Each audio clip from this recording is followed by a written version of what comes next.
पिछले एपिसोड में आपने देखा कि किस तरह आशा ने माँ बनने की खुशी के साथ अपनी जिंदगी के कठिन हालातों का सामना किया। बेटी और बेटे की जिम्मेदारी, घर और खेत का काम सब उसने अकेले संभाला। वो चुप रही, सहती रही, इस उम्मीद में कि शायद एक दिन उसका पति सुधर जाएगा। लेकिन सच तो ये था कि हालात सुधरने के बजाय और बिगड़ते जा रहे थे। उसका पति किसी दूसरी औरत के चक्कर में पड़ चुका था। आए दिन आशा को मारता पीटता, और फिर एक दिन तो हद ही हो गई। उसने आशा को इतना मारा कि उसके 3 दांत टूट गए और उंगली का नाखून भी उखड़ गया।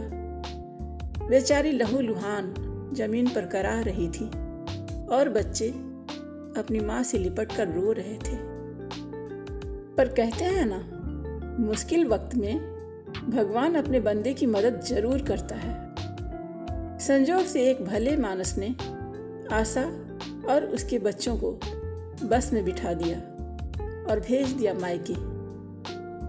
मायके पहुंचने के बाद आशा ने खुद को धीरे धीरे संभालना शुरू किया।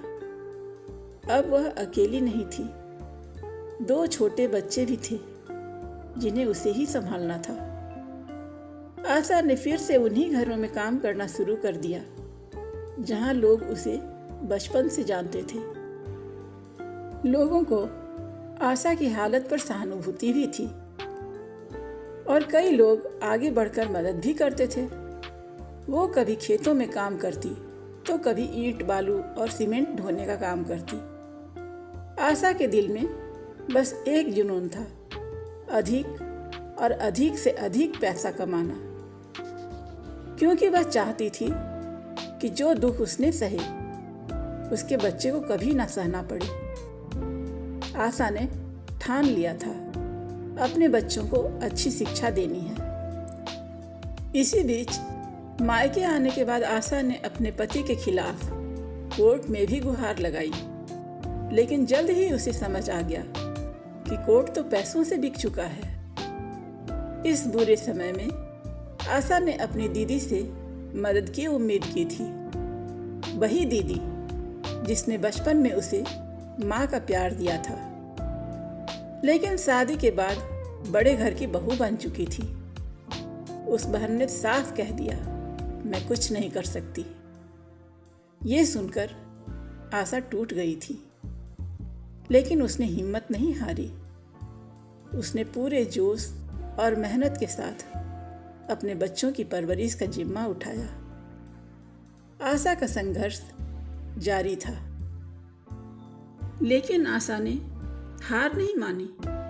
वो रोज ये सपने देखती, मेरा बेटा बेटी पढ़ लिख कर वो मुकाम पाएंगे जहां आज मैं खड़ी नहीं हो पाई।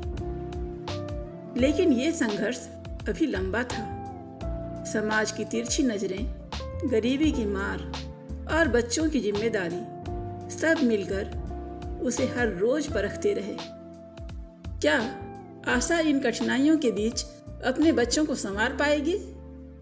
क्या उसकी मेहनत कभी रंग लाएगी? ये जानने के लिए देखिए अगला भाग, सांझ की किरण का 5वां एपिसोड। तब तक के लिए नमस्कार।